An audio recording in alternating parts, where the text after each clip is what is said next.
Bienvenue à la Fondation de l'automobile Marius Berlier. La Fondation est chargée de la préservation du patrimoine des constructeurs lyonnais de l'automobile et des véhicules utilitaires français.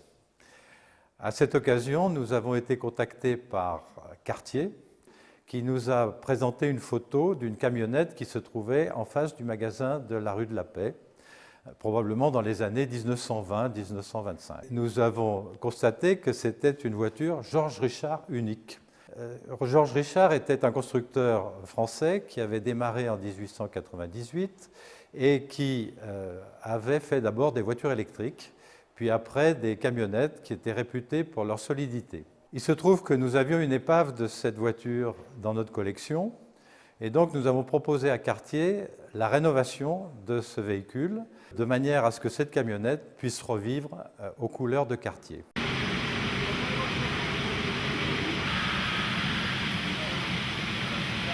Alors moi j'ai pas mis trop de jeu pour l'instant, on remettra le jeu. Oui, à mon avis, on va rajouter du jeu. Voilà, c'est ça, voilà.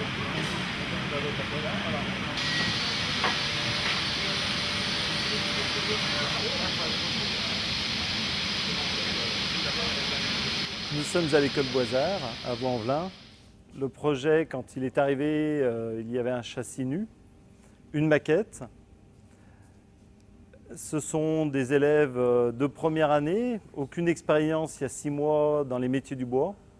Donc c'était vraiment des apprentis qui ont réalisé ce projet. La durée du projet, à peu près 4 mois pour arriver à ce stade-là. Grâce à la maquette, on a pu faire des proportions. Des fois, il a fallu adapter parce que les proportions n'étaient pas tout à fait exactes. Donc on est parti sur un bois qui est du frêne, parce que c'était un bois qui était énormément utilisé à l'époque. Donc on a réessayé de refaire comme à l'époque, au niveau des assemblages, au niveau des essences de bois, au niveau des méthodes de construction. Les côtés du véhicule vont être habillés sur la partie intérieure en bois, en contreplaqué. Par contre, les parties extérieures seront tôlées par un métallier. Je suis carrossier, tôlier formeur même, pour dire. Et mon rôle, moi, là-dessus, c'était de démonter le véhicule quand il est arrivé, de mettre tout à nu, tout démonter, le châssis pour le nettoyer, le sabler et tout. Et ensuite remonter, une fois que les pièces ont été apprêtées et tout. Et ensuite refaire la tôlerie, tout ce qui est les ailes, après il va y avoir les portes à tôler, tous les côtés, toute la tôlerie du véhicule. Les ailes qui existaient étaient vraiment en très mauvais état, alors j'ai décidé d'échanger, d'en refabriquer carrément des neuves. Alors avec le modèle et tout qui existait avant, et puis comme on a vu sur la maquette pour refaire la carrosserie et tout, et avec la forme du pneu, j'ai refait les ailes comme elles étaient faites dans le temps, en 2 parties, une partie plate et puis une partie arrondie.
C'est tout d'époque. On contrôle toutes les pièces, elles sont en état, on change tout ce qui est roulement. Et puis bon, si des fois il y a des petites pièces à faire, on essaye de les faire. Mais autrement, bon, en principe, il n'y a jamais de grosses pièces à faire. On fait rouler un véhicule qui a 80 ans, ça fait quelque chose, quoi.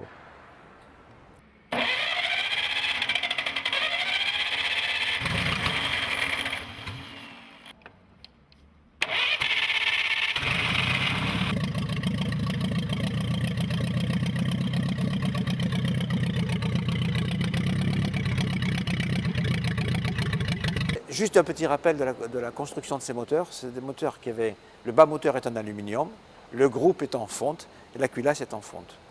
À l'époque, les moyens de refroidissement n'étaient pas extrêmement avancés. On refroidissait à l'eau tout simplement par un système de thermosiphon, c'est-à-dire l'eau chaude descendait, les vapeurs remontaient, ça refroidissait et ça tournait. Comme il n'y avait aucune protection, la corrosion interne de la culasse et du groupe qui était soumis à ces passages d'eau faisait que rapidement ces groupes-là se corrodaient, les particules de fonte circulant bloquaient et gênaient la bonne circulation de l'eau et on avait des surchauffes internes au niveau du central moteur, généralement entre le deuxième et le troisième cylindre, qui amenaient des ruptures de la toile interne du groupe. L'objectif donc avec nos collègues qui font la restauration de ce moteur, c'était de trouver les moteurs ou les groupes ou les pièces de ces moteurs les plus avancés possibles en qualité. C'est un peu la voie. Ils sont à peu près en ligne quand même. Et si on en mettait deux? Voilà.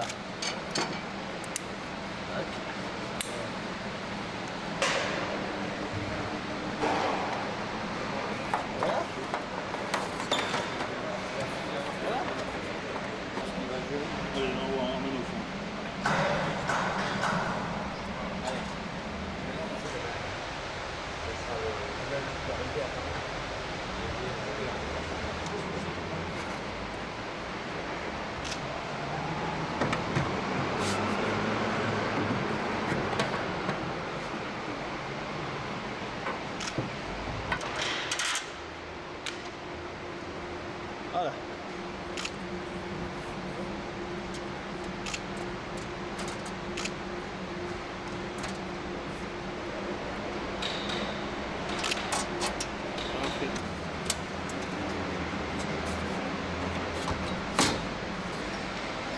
Une blague. Mon capot, il m'appelle ça une blague.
les freins à main, c'est tout, mais ça va Ah, venir. pas grave, pas grave. Il y a la plaque de diamètre. c'est celui que j'ai changé, j'avais pas vu. Ouais.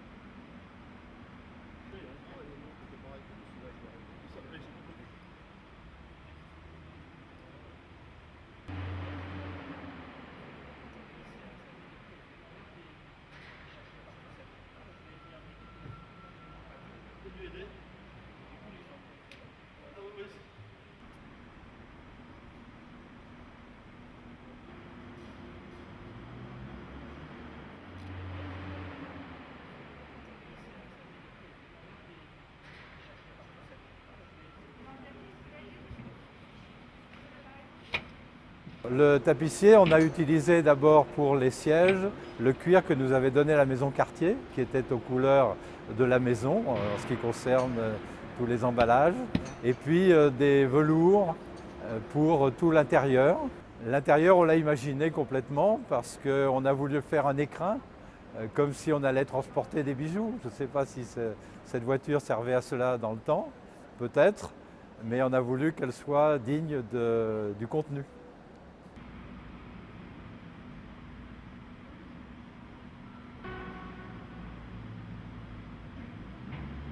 Mon axe, je la vois juste partir comme ça au loin. Et puis après.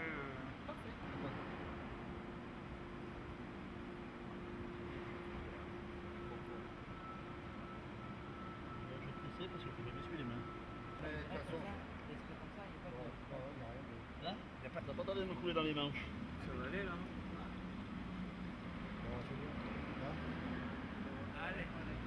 C'est de la fierté d'avoir montré ce dont les gens d'ici étaient capables de faire. Et je crois que tout le monde va être très fier de ce travail. Et puis c'est une émotion parce que c'est toute une histoire. C'est une histoire d'un monsieur qui s'appelait Georges Richard, qui a fait sa première voiture en 1896 et d'une marque qui a duré jusqu'en 1986.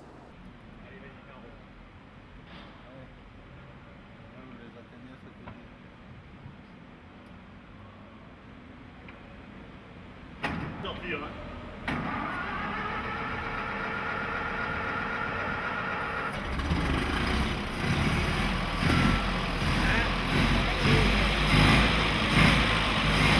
La boîte.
Côté du gros camion, ça va.